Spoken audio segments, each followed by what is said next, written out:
Carl Sargon thinks that America is just this great place, right? And it's kind of cool. It's pretty great. It has problems, though. And there's something about Carl that when you say, who is of English descent, he is not an American citizen. When you say something bad about America, whether it's accurate or not, he gets really fucking mad and super weird. It's almost like, you guys have that friend that, like, gets jealous of you, for your girlfriend, like, on your behalf? Guys, do you have any one of those toxic friends? He's like, why do you let her hang out with people? Like, what the fuck, Brian? You fucking weirdo. Carl's like that. It's very strange. So here's Carl with the video titled, America is not fascist at all. America is not fascist at all. So I saw this meme going around on Twitter and I thought I'd make a quick video just debunking it, because I'm really sick of people saying, oh, Donald Trump is a fascist. We are currently in proto-fascism. This is literally fascism being created before our very eyes, when in fact it's nothing out of the ordinary at all. What's not... Wait. What's not out of the ordinary? The guy wants to... The guy just called for it. We'll do a video on this later. The guy just called for and like delaying the fucking election because he doesn't like mail-in ballots because he is admitting that he's going to lose. He has openly attacked the media at every step. He has ran his entire campaign on nationalism and xenophobia, like openly racist, openly sexist. Like is anti-human rights at many turns.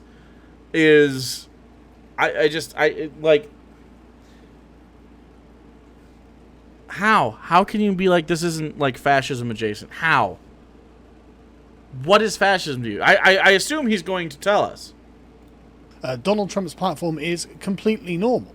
It's something that in the 90s Bill Clinton would have signed off on. It's basically the same as his platform now. Bill Clinton would not have signed off on Donald Trump's platform. What? He doesn't know what he's talking about. He doesn't know what he's talking about. He doesn't... I lived... by the way, many of you also did live during the Clinton years. You lived it. Okay? Not perfect. Don't ask, don't tell. There were some problems in Africa. There were some problems with other proxy wars that we were going on with. We had a surplus. Living was kind of okay. We had race issues, absolutely. We had race issues. But, yeah. So I just thought we'd go through this, because point by point, this is just such nonsense being shared by atheist luminary Aaron Ra. Early warning signs... It's Aaron, but whatever. ...of fascism. This is from the US Holocaust Memorial Museum. Each early warning sign is here in present-day America. Okay. Bingo. Really. Powerful and continuing nationalism. Really. Powerful and continuing nationalism. Is that the problem? Is it? I mean, what are the signs of a powerful and continuing nationalism?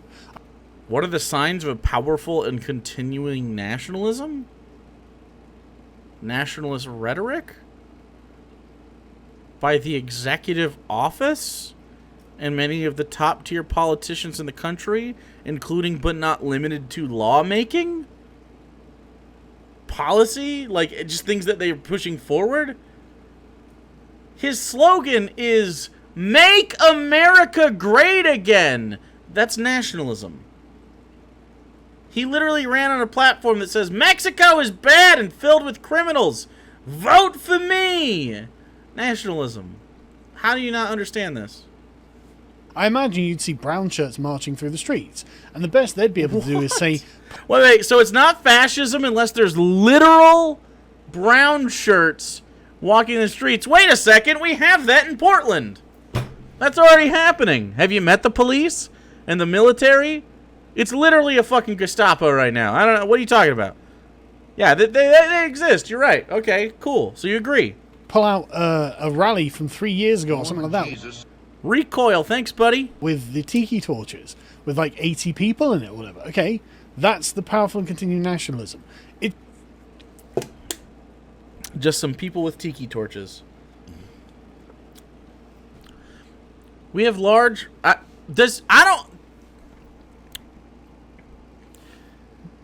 Carl, who is not an American citizen, loves to discuss America as if he is understanding of the nuances that exist here. This is something that I would not do about the UK. I don't know. My observation about the UK is basically, wow, your accents sound really different. Just like 10 miles away from one another. That's very interesting to me. Oh, you're very close to France. I don't know. Like, it's not.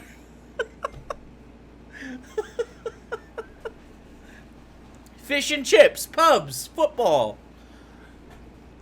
The Scottish and Irish don't really care for you. The Welsh are strange. I don't know. Like, these are the things. These Tories are bad. Yes. These are the things that, like, that's what you get to say about it. I don't know enough. I don't live there. I don't know enough about it. I could read newspapers every day and I would never understand the lived experience of a UK person because I don't live there. Right?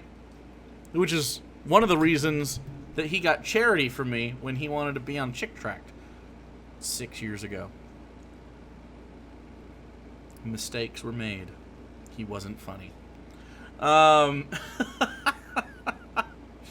Anyway, let's just keep going.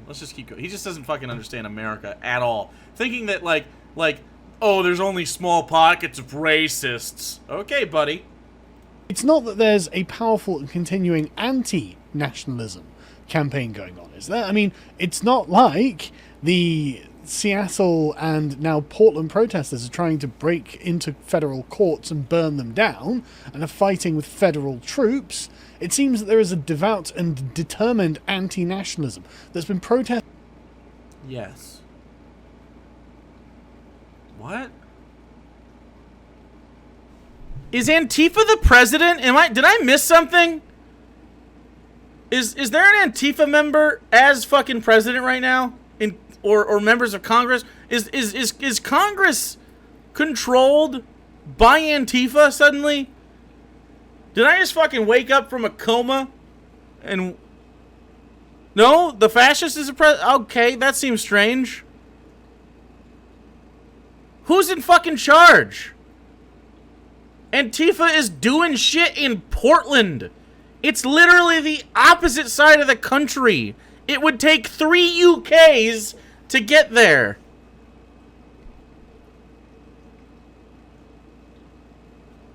How do you not understand, like, how far away that is culturally and geographically from Washington, D.C.? How do you not understand that they have no political power whatsoever? I was tipping them on their sides, but yeah, I guess probably 4 if you just leave them right there. Like, what the fuck? Carl is so stupid.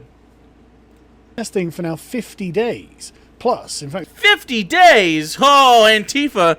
Antifa has been in Portland for 50 days. How many days has Donald Trump been in office? Oh. It's probably coming on 60 days now. I say wow, that. I mean, at what point do we say, look, the problem clearly is not with nationalism in our countries, especially in America. The problem is with what we can just call communism.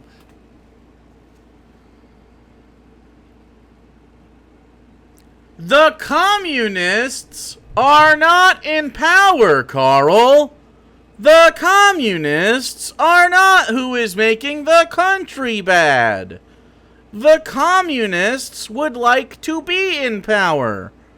And there's not even enough communists to make the country communist. They just want to be heard, to try to make systemic changes in a capitalist system.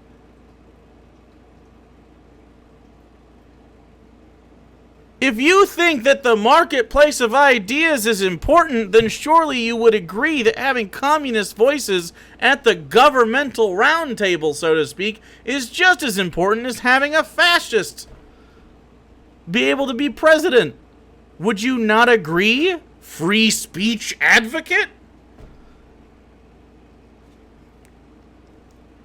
pick a fucking ideology and at least be consistent. This fucking clown. Anti-nationalism. Disdain for human rights. I mean, what does that even mean? What does a disdain for human rights even mean? I don't know what it means to not like human rights. Clown. Clown shoes. Entire political system is built on human rights. It's constitutional. No. Human rights... Did you know that the Constitution doesn't protect non-Americans? Did you know that a disdain for human rights extends to Americans as well? Did you know that if you are trans, you are not as protected under the law as you are any other human, meaning you have different human rights? Lesser human rights, in fact. Carl, how are you this willingly ignorant? Well, it's in the law. Yeah. For some people. He's just so... He's so like genuinely vacuous. It begins with the concept of your human rights. So what's it begins with the Constitution? This thing? This thing I have in my hand right here?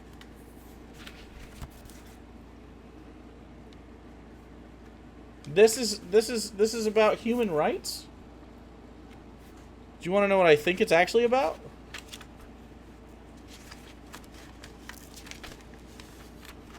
Fucking property rights, bro. For rich white landowning men.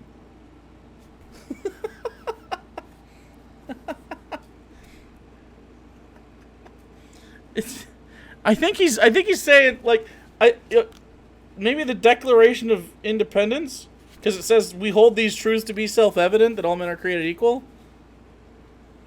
But it doesn't say that in the Constitution. It says we the people of the United States, in order to form a more perfect union, establish justice, ensure domestic tranquility, provide for the common defense, promote the general welfare, and secure the blessings of liberty to ourselves and our posterity, do ordain and establish this Constitution for the United States of America. It doesn't start with humans are equal. You don't know what you're talking about. The Declaration of Independence is not a law. It binds nothing. The Declaration of Independence is a declaration that we would like independence from Britain. That's it. It's a piece of paper. It's a piece of paper that said, here's why. Fuck you, bro. And then the Constitution, which took a decade to get to.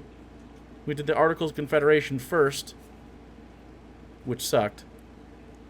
Like, how do you not fucking understand this stuff? Oh, because you're just pointless. The Constitution was based on human rights. It wouldn't have to be amended constantly to adhere to human rights. Well, of course not. Literally, the 3/5 compromise is in here. I don't, like, how can you... I don't know how you can say that.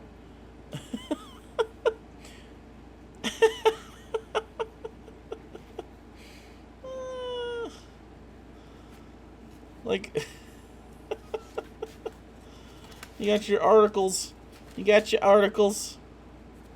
It's the Constitution, man. You're just dumb.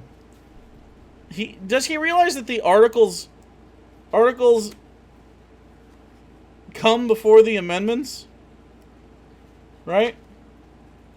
The articles come before the amendments. The articles are about the power structure. Do you want to hear who can be? Do you want to hear who can be voted in? Okay. Let's talk about it. All legislative powers herein, this is, of course, Article 1, right underneath the Constitution of the United States that I've written all over because I'm a savage. Article 1, okay? And some of you might not know this stuff, okay? Some of you might not actually know this. The Bill of Rights does not come first. The Articles come first to describe how the Union shall be set up. Bill of Rights, they come after the power structure, my friends. They come after. That's significant. All legislative powers herein granted shall be vested in a Congress of the United States, which shall consist of a Senate and House of Representatives. The House of Representatives shall be composed of members, chosen every second year by the people of several states, and the electors in each state shall have the qualifications requisite for electors of the most numerous branch of the state legislature. No person shall be a representative who shall not have attained the age of 25 years and been 7 years a citizen of the United States, and who shall not, when elected, be an inhabitant of that state in which he shall be chosen. He shall be chosen. He. Representatives and direct taxes shall be apportioned among the several states which may be included within this union according to their respective numbers, which shall be determined by adding the whole number of free persons. The whole number of free persons. They explicitly do not count slaves in population, not counting them as people. Explicitly. In the first article, Section 2 of the Constitution.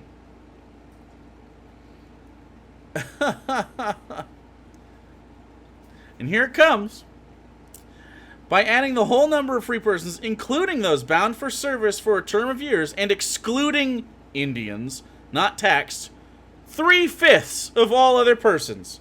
This was changed by the 14th Amendment. This was added.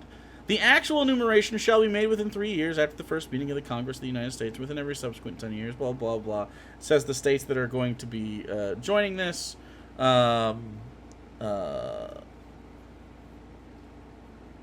Rhode Island and Providence plantations get 1.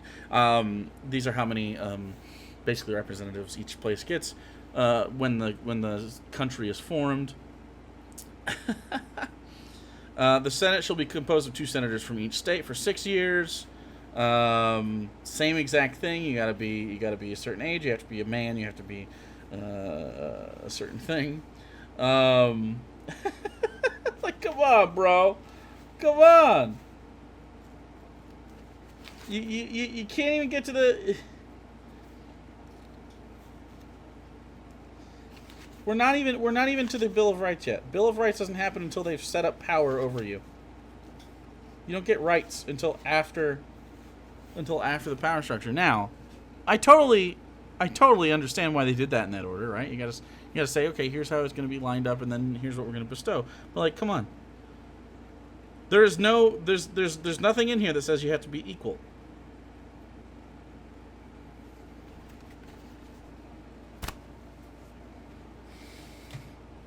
Moving on. Where is this disdain for human rights coming from? I mean, maybe for the right to own property. You don't have a right to property. From the communist agitators and revolutionaries and the race warriors. Maybe they don't care about human rights. I suppose so. I mean, to be fair, maybe Aaron was criticizing the left by tweeting this, because it seems that this is so far warning us about the dangers of the fascism coming out of the left. I mean, identification of enemies as a unifying cause. I mean, do we need to talk about the great enemy that is white people?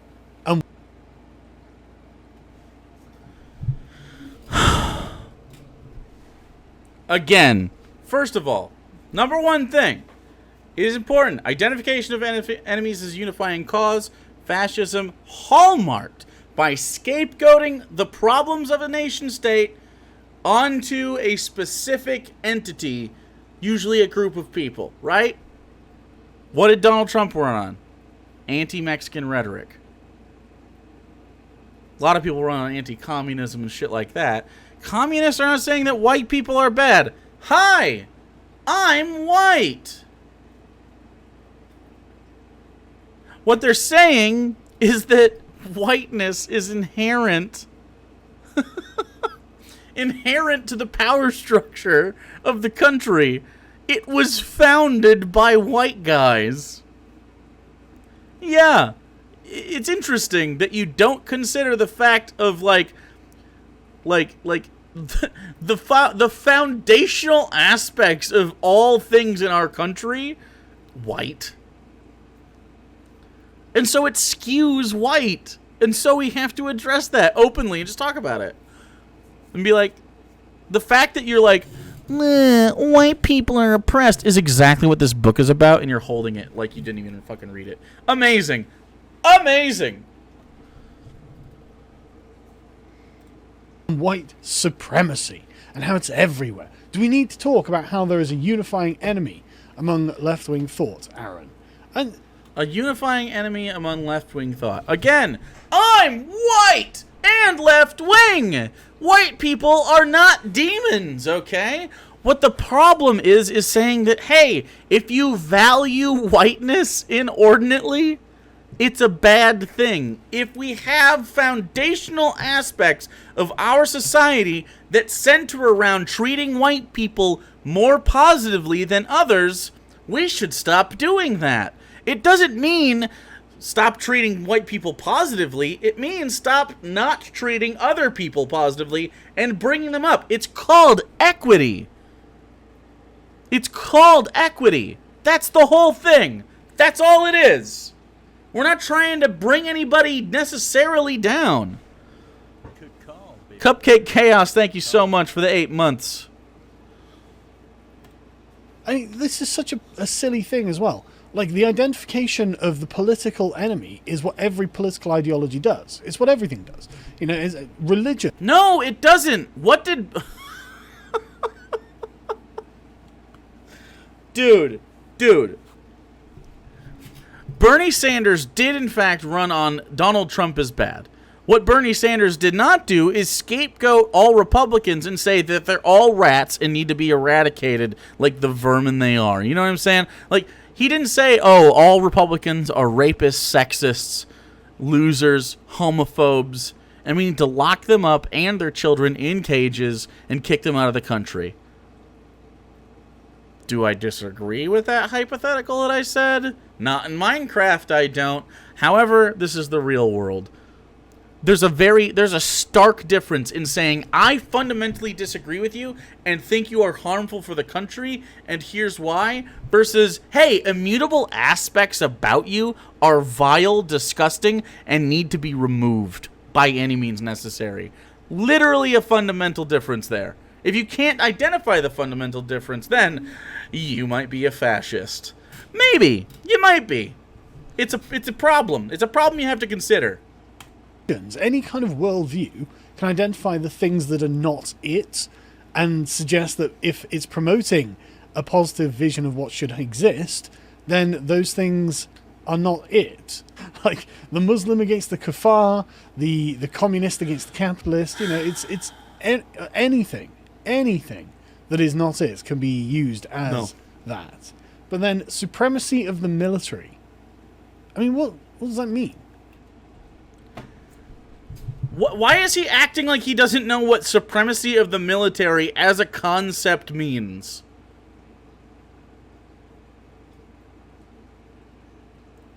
How is he confused? As a person who, I believe he can read and comprehend language, he goes, supremacy of the military is an early warning sign of fascism. What does that sentence mean? I don't know. Drawing a blank. Drawing a fucking blank. There's nothing I can think of there. We literally are the most funded military on the planet.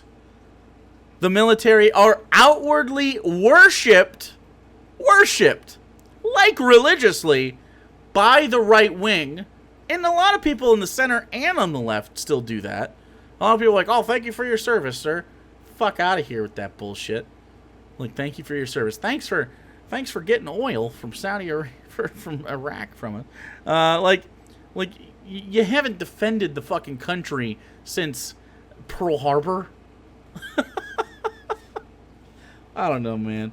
And not to take anything away from like each individual fucking military person, but like AMAB, okay? AMAB.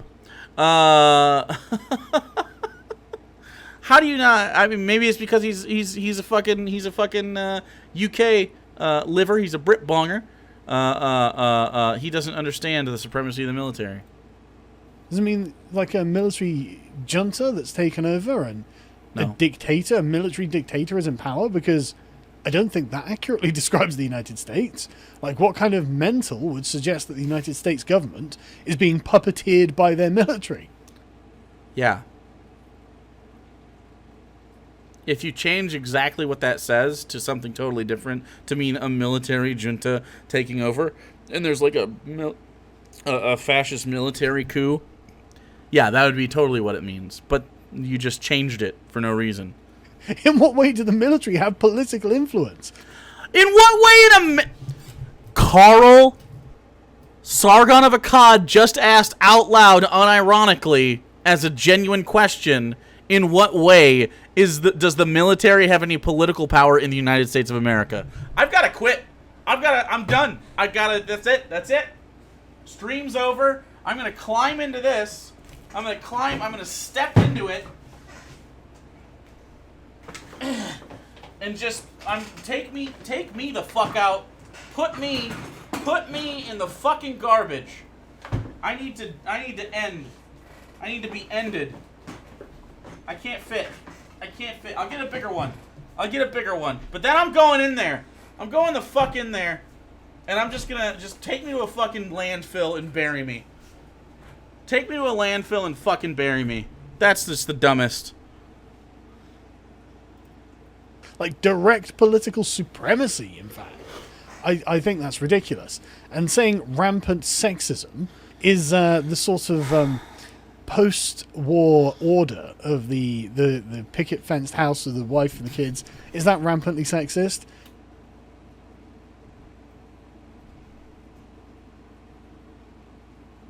It is. Because, I mean, if that is... I mean, we're not going to call post-war America fascist, are we? I mean, we've just defeated the fascists. Yay, who are you? We're the fascists. Wait. No. Early warning signs of fascism. Rampant sexism. Okay, so there's one on the fucking checklist. Oh, wait. They did all this other stuff in the 50s, too?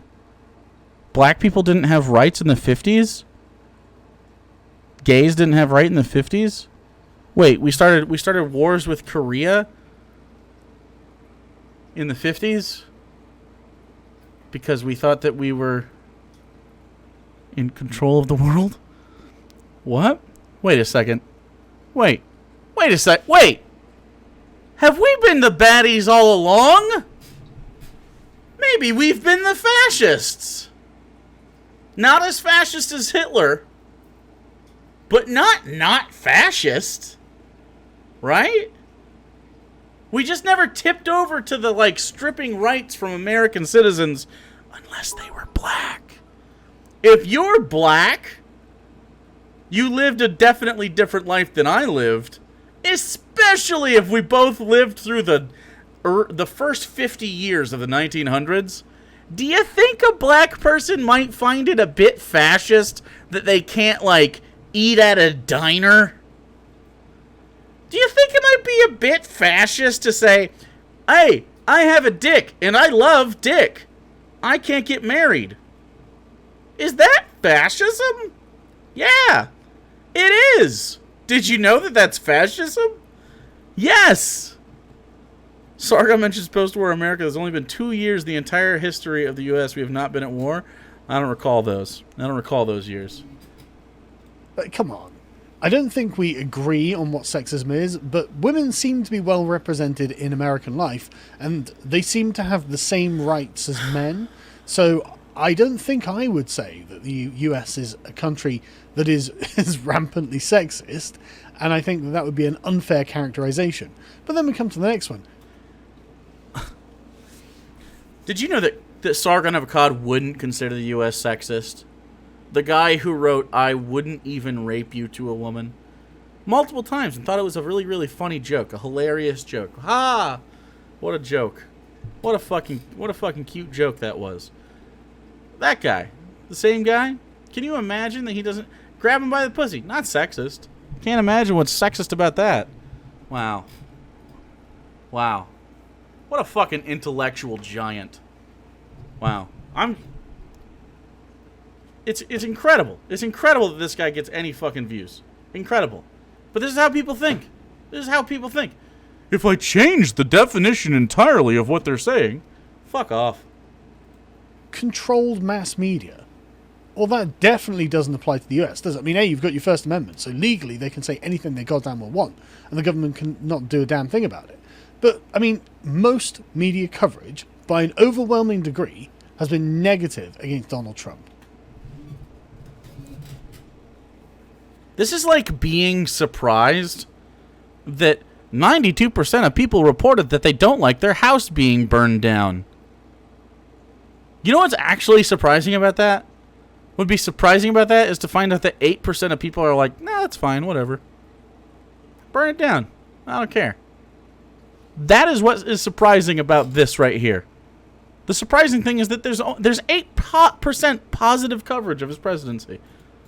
Very strange. And that's the total opposite of what happens in a fascist. For the record, the date on this is 2 years ago. Just throwing that out there. A little editorializing here from the old Sargon state. I think Mussolini had a line that was something along the lines of, the press can say anything they want as long as it's not against the government. Well, this is cast iron proof that this is not a fascist country that you're living in, when almost all of the media, almost all of the time, talks negatively about the guy in charge. Yes, I would agree that he hasn't been able to strip that yet.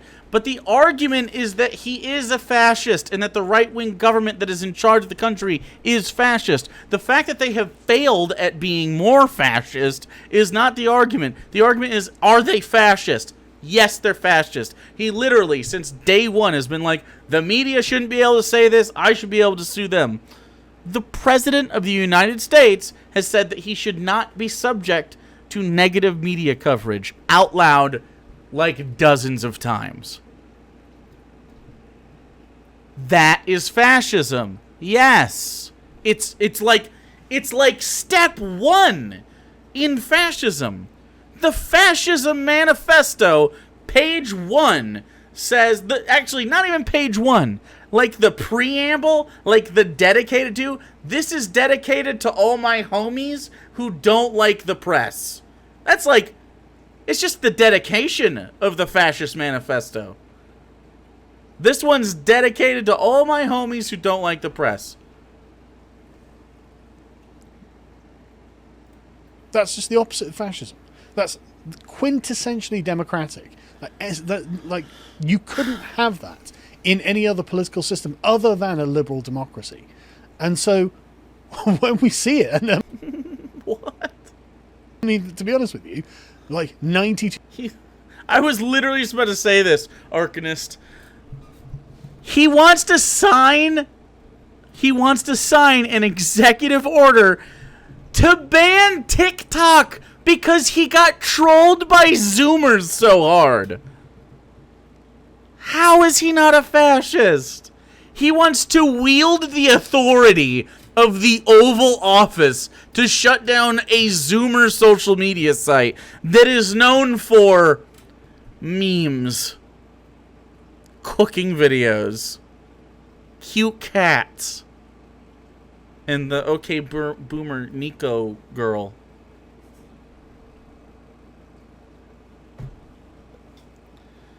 %2% negative actually makes it sound like there's a real problem with the press. If people, half the country votes for this one guy, half the country votes... Half didn't vote for him. And this is into his presidency. This is not after his presidency just started, right? This is after we experienced significant time within his presidency. We go, you know what? This is stupid. It's against this one guy. And then almost all of the media is on this one guy's side. That speaks to a problem with the media itself and the partisanship of the media. It's freedom of speech, Carl. They get to outwardly say, hey, this is stupid. They get to. It shows that there's no problem with the political structures and institutions of the United States. Okay, so wouldn't you think, because of capitalism, right, and newspapers, news stations, whether on radio or on television or on the internet or whatever, wouldn't you say that due to capitalism, they would have a higher incentive if, in fact, half of the country did support the president and it wasn't just media bias? Wouldn't you say that they have monetary incentive under capitalism to say nice things about the president, to sell more papers? Do you disagree? Do you agree or disagree? Because Donald Trump goes and says the failing New York Times like every fucking 5 minutes. Okay, so are they just saying things that they believe, irrespective of the monetary value of those words, because they have dignity in their journalism? Or do you think that it's a grift? Is it George Soros bucks all the way down? How many things does George Soros actually fucking fund? It's wild. By the way, hit me up, George. Running. What do you think? What do you think, guys? I'm cheap. $100K a year. Then we've got obsession with national security. Obsession with national fucking security. And is that obsession with national security? Trump, is it? Is that meant to be Trump that is obsessed with national security? Yes. The Russians may have interfered with the election. Is that Trump, is it? Unreal. What? The Russians... No. Wait. Does he not believe that the Russians messed with the election? That's verified by independent agencies around the world. Intelligence agencies around the world have verified this thing. Russia verified this thing. What? It's not a conspiracy. The toss-up in the air was, did he collude with the Russians? I would argue it probably happened, specifically in regards to the hotel deal in Russia, but they couldn't prove it. The wall, Carl! The wall! Trump is obsessed with the wall! Unless he doesn't think it's national security. I don't fucking know. It's not just the wall, though. It's like all the things... The military budget is ridiculous. They keep talking about, like, instead of... Okay, what do you think is more expensive, okay? Shooting Mexicans on sight over top of a palisaded fucking brick wall with anti-air missiles and turrets and shit. And just destroying all... No one that even likes burritos. If you have had a tamale, if you like the movie Coco... If you learned Spanish in high school, you are not allowed to cross the fucking border, okay? What's more expensive, that or saying, hey, if you come through the right channels in this country, you could be a naturalized citizen. Incentivize, and the drug wars. The cartels have no money to ship people across the border or drugs or anything like that. Huh? Have you considered that maybe you could just, like, stop fighting the thing and go, you know what? You know what's easier? There is a demand for people to come in here. Let them come in here and let them know that, hey, there are legal pathways to make you an American goddamn citizen. Have any of you fucking walked through Wyoming ever? There's a bit of space. We could use up. I mean, that is such a laughable thing to have on there and say, oh, look, this is just like America now. Yeah, the obsession with national security is coming purely from the media who oppose Trump, who are trying to use that as an excuse to unseat him. They've tried to impeach him on this. They've gone through a massive investigation, and none of it has turned up anything. That's not true. Whoa. That's not fucking true at all. What? No, the report came back and said the president violated multiple laws. Multiple. And then the report concluded, hey, we don't know if it's constitutional as written in the Constitution for us to press charges against a sitting president. That's why you have to impeach and remove from office in that scenario. It didn't exonerate the president. Was it the New York Southern District or whatever? They have a huge case against Donald Trump that they're just waiting to use once he's out of the presidency. They don't know if it's constitutional to get rid of a president in the way that he would be gotten rid of through criminal legal challenges, right? Because the expectation of presidents is to not commit crimes, you know? Like, wow. Or anything of any particular relevance to the person that they're attacking. It's made them look bad, obviously, but it didn't get rid of Donald Trump. It meant nothing. Corporate power protected. Now, this is not an aspect of fascism. Now, this is a book called The Vampire Economy. It was written by a communist who lived in Nazi Germany called Gunter Reimann. He was an economist, and he did a book study basically of the experiences of the capitalist businessman. As a communist, this was not normally the kind of person he wanted to defend, but this is just a quick thing of how he described it. Most businessmen in a totalitarian economy feel safer if they have a protector in the state or party bureaucracy. They pay for their protection, as did the helpless peasants of feudal days. It is inherent in the present lineup of forces, however, that the official is often sufficiently independent to take money but fails to provide the protection. So the businessmen do not have their power protected at all. The preceding chapter described the decline and ruin of the genuinely independent businessman, who was the master of his enterprise and exercised his property rights. This type of capitalist is disappearing, but the other type is prospering. He enriches himself through his party ties. He himself is a party member devoted to the Führer, favoured by the bureaucracy, entrenched because of family connections and political affiliations. This is what a fascist economy looks like. Property rights and corporate power are not protected, they are made subservient and entwined with the ruling party.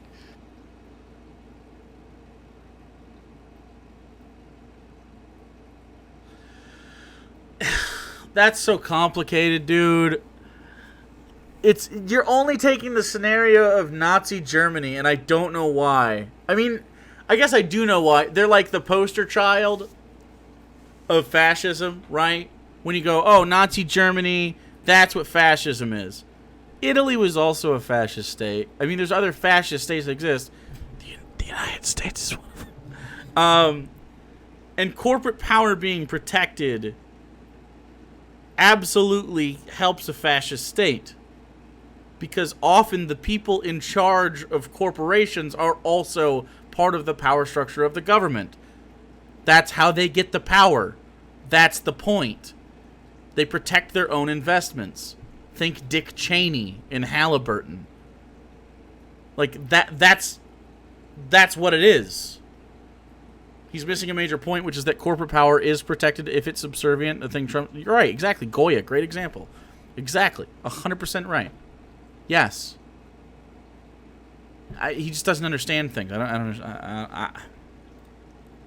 Incidentally, again, it seems actually the other way around. I mean, there isn't actually that much Donald Trump can do to stop Silicon Valley from simply deplatforming all of his supporters.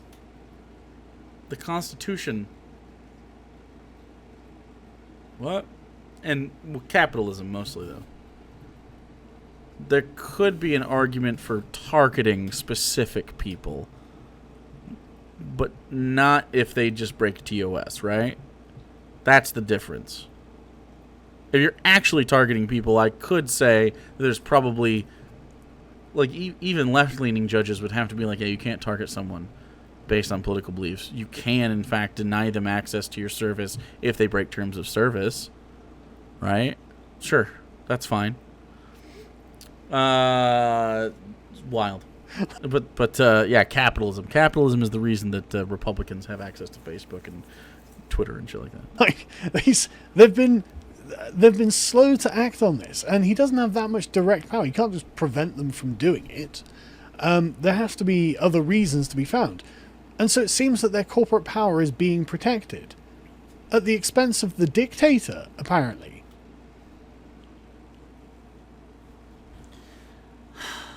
Like, this doesn't make any sense. Labour power suppressed. Now, I'm not someone who knows a lot about labour unions, so I went to the first logical place, Wikipedia, looked down, total union membership of nearly 15 million people in the United States. That's 10% of the total workforce, with 33% of those being in the public sector and only 6.2% being in the private sector. Yeah. Again, not very fascist to have a large and independent private sector. A large and independent private sector of labor unions where only 10% of all workers are in unions and only, 6% of those are privatized? Is that what he just said? I guess we'll look up labor unions. Let's parse through this. Labor unions.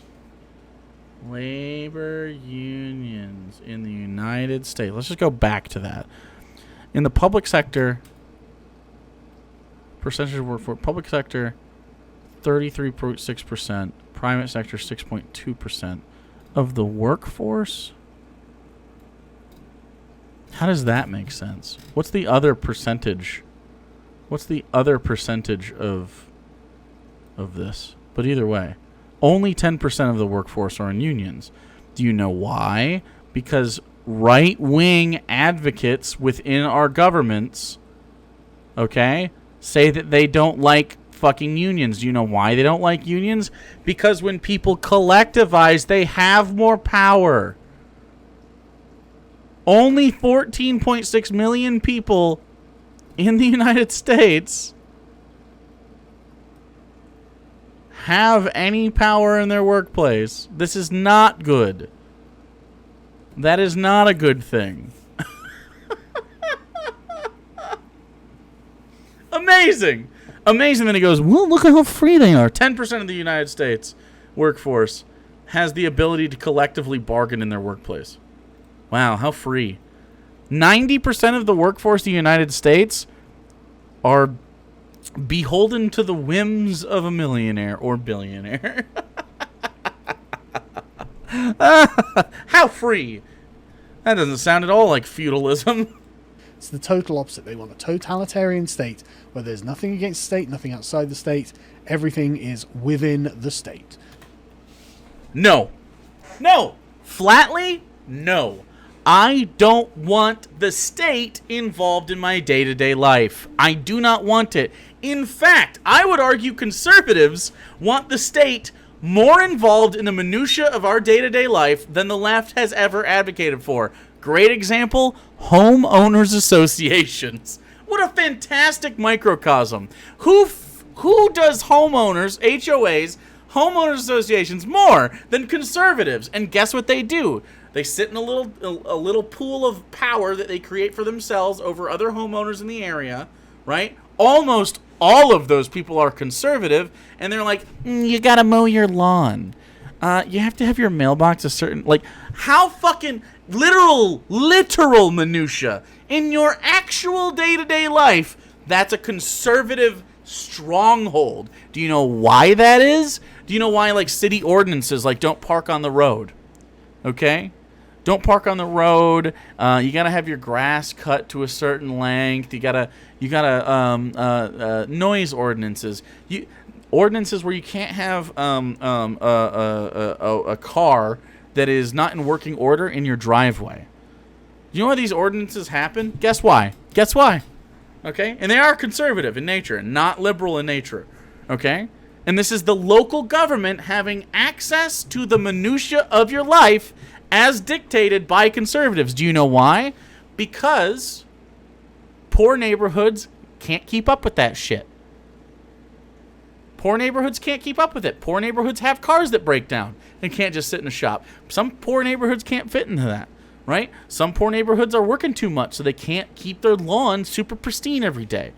Also, lawns, just for the record, waste of space, lack of biodiversity, okay? Not a great look, not a great look, okay? I understand, like, keeping a hygienic lawn, keeping it reasonable, making sure it's not dangerous for people or whatever, that's fine. Making sure not to spread, like pests and shit, okay, I get it.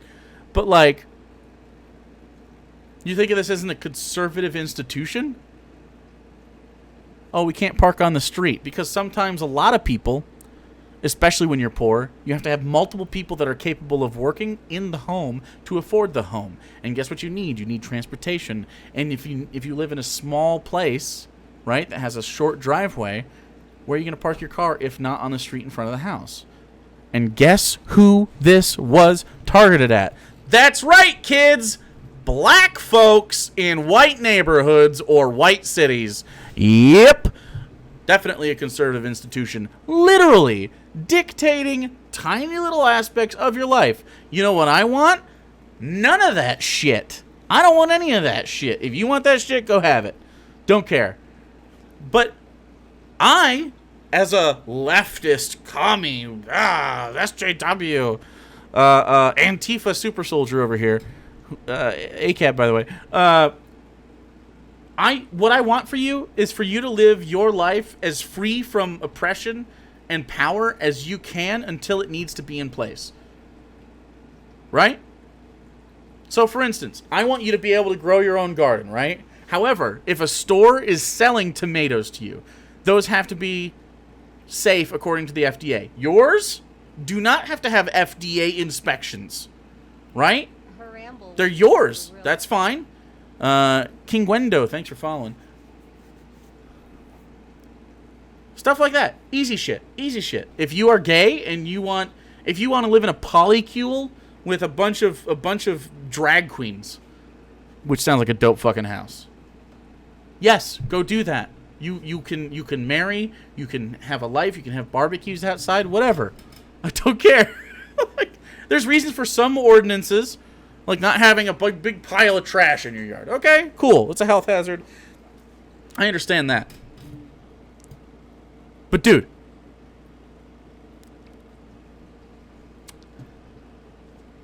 one of us wants small government until it needs to be there. The other one wants small government for you and big government for everybody else. It's you. You want the government in day-to-day life. I don't want that shit. I don't want that shit. I don't want you dictating who I can love.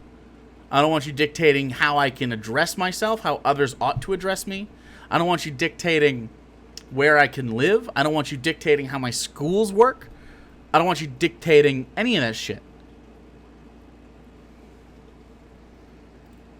To have most things happening, most people outside of the public sector not being interested in unions, again, is a sign of a healthy democracy. That's how things should be. You shouldn't need a union. A union is a fallback position when you are being unfairly maligned. You shouldn't need a union. There is no incentive built into capitalism to protect labor. Let me repeat that. There is no incentive built into capitalism to protect labor. Therefore, there is no incentive as a business owner to adhere to any standard of ethics in regards to your labor. Therefore, unions ought to exist in every workplace. Minimum. That's the minimum. That's the most ethical way to treat your business. Minimum. Then you have people that want to take that a step further seize the means. Which I understand in certain situations, absolutely. 100%. Amazon, if you work at Amazon, you should get a cut. And Jeff Bezos should not be a billionaire. Jake's not been reading theory. Jake does not read theory. I don't like your theories. I think a lot of the theories are flawed. What Jake does, Jake here, your boy listens to everybody that talks, and when a correct thing pops up, absorbed. When a correct thing pops up, you absorb it. You just take it on. Now it's mine. You don't get to keep it anymore. I mean, you can't. But it's mine. That's how you should operate. Stop idolizing people. Don't idolize specific fucking theorists or specific theories, because a lot of that shit fetishizes the fuck out of labor. A lot of that shit doesn't leave room for people like independent artists. It doesn't leave room for people that situations where you don't need a fucking fair. You don't need like a full cut of profit. In fact, there are some people that don't believe in profit at all. I disagree. I think if you work hard at something and you're great at something, there should be a reason for you to be rewarded for that excellence. That said, nobody should be maligned for not being excellent. Nobody. We should have a standard of living that nobody suffers unless they opt to. If you opt to be homeless, great. But no one ought to be forced into labor. No one ought to be to get the benefits of society. No one ought to be forced to, I don't know, just take part in aspects of society they don't want to. And there's a lot of theory that fucking pretends that that's okay. I'm not for it. Mr. Scaramanga, tell Carl to stay the fuck off my lawn. 100%. A lot of it's outdated. Exactly. And that's why your boy doesn't read it. I have read a little bit of it, but not recently. Certainly not recently. Just talk about it. Synthesize it. Synthesize it in your lexicon. Have conversations with people that do read theory. That's fine. You can read theory. I'm not reading theory. No, thank you. If people are not being unfairly treated and feel not the need not to join unions, fine. But nearly 15 million people have. So I mean, is that suppression? Yes, it is. 90% of people do not have protected worker rights. When millions of people can join unions, is that suppression? Millions of people can join unions in certain aspects of our economy, Carl. 90% are unprotected. I don't think so. I don't see how that is. I nearly overlooked religion and government intertwined.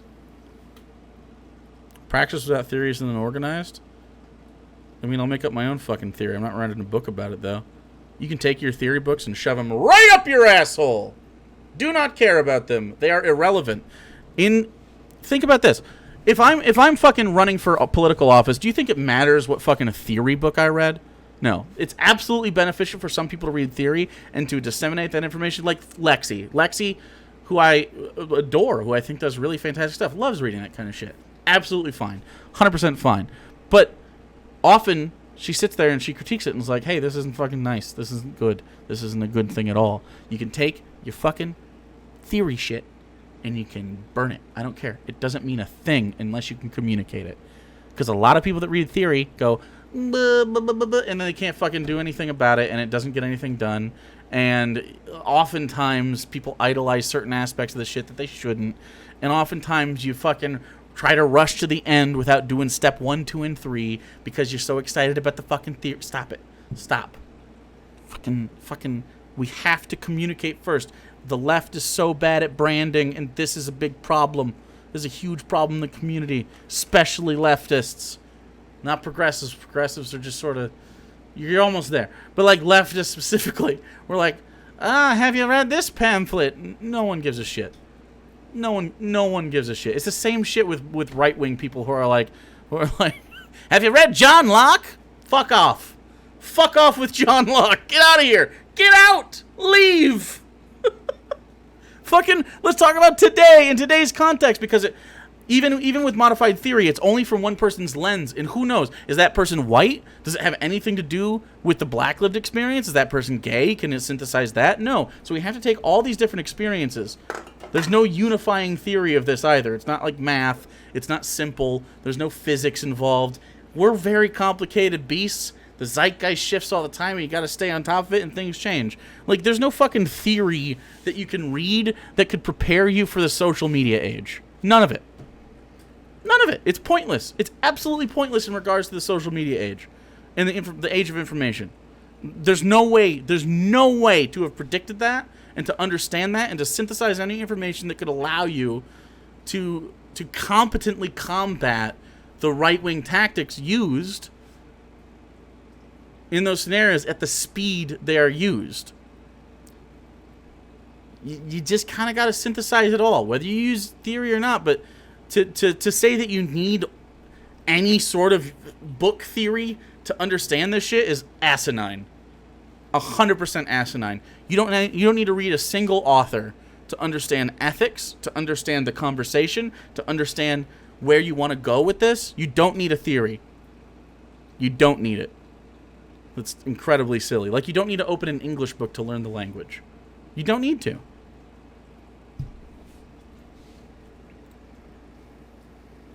What am I supposed to say? You don't have a state church. What's the state church that you'd be intertwined with the government? I guess the best you can complain about here is that you have religious people. If you actually read books. I have a history degree. I taught publicly. Was going to get my master's, but quit because it's very lucrative to not be a teacher and literally do anything else. You're welcome. I've read quite a few books. Not a big fan of theory books. Not a big fan of fucking philosophers. Not a big fan of that shit. A lot of it's just fucking prattling, and people like to suck their own dicks after a while. That said, a lot of these people have great ideas. A lot of them have fantastic ideas. People in your government. Well, most of your country is religious. What do you expect? You have all the constitutional protections you need to exercise your right to any religious practice that you want within the law. Obviously, you don't have a theocratic state. You might have areas that are of high religiosity, but that's an issue that you have with society, not with your government. When you have high-acting officials within the government using theocracy and theocratic beliefs to pass legislation or to justify different laws or actions they take, yes, theocracy is a problem. Do we need to talk more about this, or did I just crush that? I feel like I just crushed that. That's not fascism. And then we get to disdain for intellectuals and the arts. Yeah, yes. This is my favourite of all time, because we can just go to the left-wing response on COVID and the corporate power that... The left-wing response on COVID, you mean science?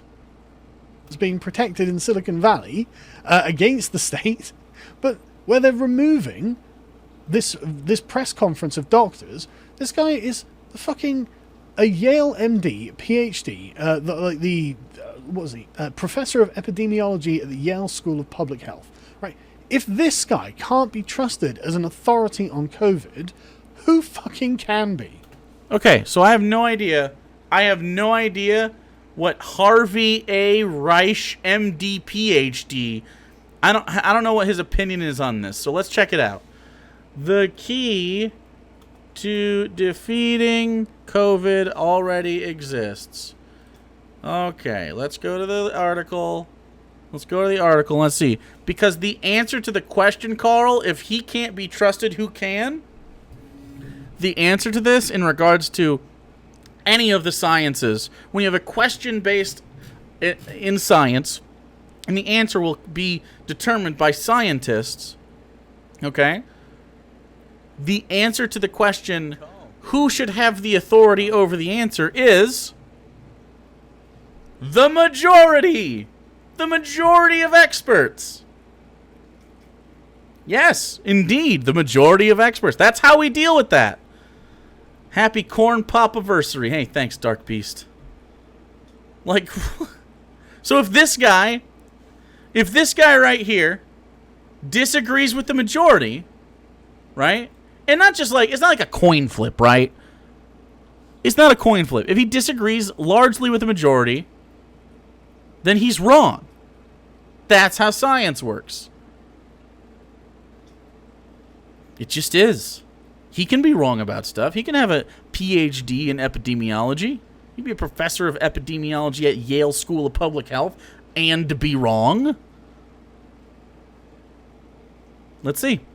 As professor of epidemiology at Yale School of Public Health, I have authored over 300 peer-reviewed publications and currently hold senior positions on the editorial boards of several leading journals. I am usually accustomed to advocating for the positions within the mainstream of medicine, so have been flummoxed to find that in the midst of a crisis, I am fighting for a treatment that the data fully support, but which for reasons have nothing to do with the correct understanding of the science has been published but to the sidelines, because the other epidemiologists totally disagree with you. As a result, tens of thousands of patients with COVID-19 are dying unnecessarily. Fortunately, the situation can reverse easily and quickly. He can bring people back from the dead. Daylight Reckoning, thank you for the tier 1 sub. I am referring to, of course, the medication hydroxychloroquine. Okay, all right, so that's why. Right there. And we're going to bail out. We're going to bail out immediately. Daylight Reckoning, thank you for gifting one to Whoa. Yeah. Okay. So, he runs counter to the majority of scientists and is surprised and appalled when they go, nah. Dumb. You know, what qualifications do we need, if not an MD, PhD, Professor of Epidemiology at an Ivy League school? Okay, so that's so funny. So what if literally someone else with the exact same qualifications says the opposite of the thing you agree with? What happens then, Carl? You just miss it outright without going to the majority because you're a fucking idiot? Oh, okay. All right, cool. It's like, what more do you want? But no, Twitter, take him down because he's going against the narrative on COVID. I bet Carl he's absolutely saying, loves it's not as bad as you Fauci, think. right? We have cures. No. We've got this if we want it. And suddenly, disdain for intellectuals and the arts. I mean, yes. The majority of intellectuals are like, no, this is bad. And the arts. The majority of arts are liberal and like pro-LGBT, pro-trans, anti-fascism, and you all go, no, those are bad. And the executive office does the same shit. Yeah, no fucking way. Are we super surprised? Christ, thank you, Shiv, for following. I mean, if the arts can be considered to be any kind of right-wing media that's being suppressed, well, maybe. But anyway, obsession with crime and punishment. Yeah, I found that really interesting, that one too. We're the most incarcerated population on the planet. Obsession with crime and punishment. Who has an obsession with crime and punishment? You mean to tell me, Carl, out loud, that a group of people that are openly advocating to abolish police are for crime and punishment? A group of people openly advocating to destroy the cash bond system, to totally do away with it. To do away with drug offenses, to do away with the crime of selling drugs altogether, to do away with the drug war, to do away with all sorts crimes of being at the border, to do away with the crime of killing your abuser. You think these people who are anti-death penalty, who are pro rehabilitation rather than retribution, because retribution has shown to increase recidivism in prisons, this group of people that is outwardly advocating to abolish private prisons, these are the pro-crime and punishment people. Okay, bro. Literally the opposite is true. Literally the opposite. What Black Lives Matter is saying, you getting yelled at on Twitter is not fucking crime and punishment, Carl. He's just like a prattling twat. He means nothing. He has nothing. He means nothing. Is it Donald Trump? Does he go on about it all the time? Or does he want law and order? Because you're better at arguing than Hassan. I tend to agree. Although I will say he's very, very good. He's way better at some things. Especially foreign policy. Hassan's way better on foreign policy than I am. Nah. Hassan is super good at foreign policy. Because of the disorder that the communist revolutionaries in the streets have been ginning up. It seems to me that it's the left, again, that is saying defund the police, abolish prisons. Yes. How is that? Yes, the left is literally saying abolish police, defund prisons. How is that pro-crime and punishment? We want less of that. We want less of all of those things. How could you... Whoa, thanks for following. You were gifted a sub earlier. I guess. Interesting. You were gifted a sub before you followed. Nice! You know, it doesn't seem to be Donald Trump going on about crime and punishment. He literally goes... What are you talking about? He literally sent the feds into Portland. This guy wants to lock her up. He runs on crime and... People on the right constantly run on law and order, dude. Constantly. What are you talking about? This is like... It's tantamount... It runs in direct contradiction to the thing they run on.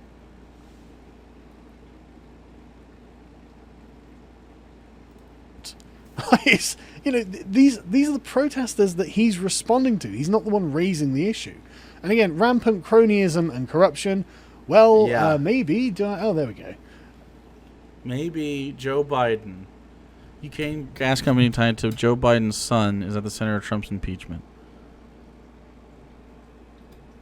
Okay, if Joe Biden's corrupt and so is Trump, then neither of them are good. And it's cronyism and it's bad. Why is it always whataboutism with Carl? Trump has Trump hotels. He literally has hotels in places and has fucking presidential conferences there to make money. What do you think Mar-a-Lago exists for? The dude was gonna build a hotel in Russia as part of a deal, and then he fucking had to. He got mad that he got voted for president. Like, come on. He doesn't know he sounds like an idiot. He just is an idiot. I mean, the impeachment did find some rampant cronyism and corruption, and this is pretty naked. Hunter Biden just came out and said, well, if my surname wasn't Biden, I wouldn't be on the board of this Ukrainian gas company making, what was it, 50 grand a month or something. Obviously, why would he? But okay, Aaron, you know, let's just assume that Trump's corrupt. I mean, I'll naturally assume that. And then finally, fraudulent elections. What fraudulent elections? The election that was delivered to Donald Trump, that we know for a fact was influenced in Donald Trump's favor by the Russians. It's a fact. It's a non-debatable fact confirmed by dozens of intelligence agencies around the world.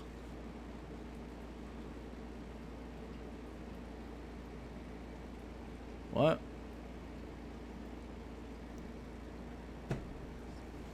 Carl is so stupid. I mean, when Trump said it, Obama laughed at him and said that this was a conspiracy theory. Aaron, are you saying that there have been fraudulent elections? Like, I mean, are you going to be talking about the problem with mail-in ballots?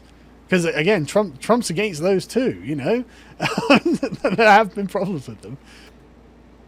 There have not been problems with mail-in ballots. Voter fraud numbers are fucking crazy low. Voter fraud statistics, U.S. Debunking voter fraud map. Here we go. Voter fraud. Instances of voter fraud ever. Not ever, but wait, is it ever? Recent proven instances of election fraud from across the country. This database is not so 1,200 times. 1,100 of them were convicted, so probably 1,100 times. How many times in my home state? Oh, and this goes back to 2007. Buying votes, ballot petition fraud, ineligible voting. So one ineligible voter. These aren't even absentee ballots. Oh, we had 3 people. We had 3 people do absentee ballots wrong. Ballot petitions being wrong. Ballot petitions. That's just in Michigan. Let's just go, I don't know, fucking Alaska. Let's see. What we got for me? Since 2005. Not even 2016. When's the... Okay, hold on. Any. Let's just do any. 2020. How many times? 1, 2, 3, 4, 5, 6, 7, 8, 9 times in 2020. And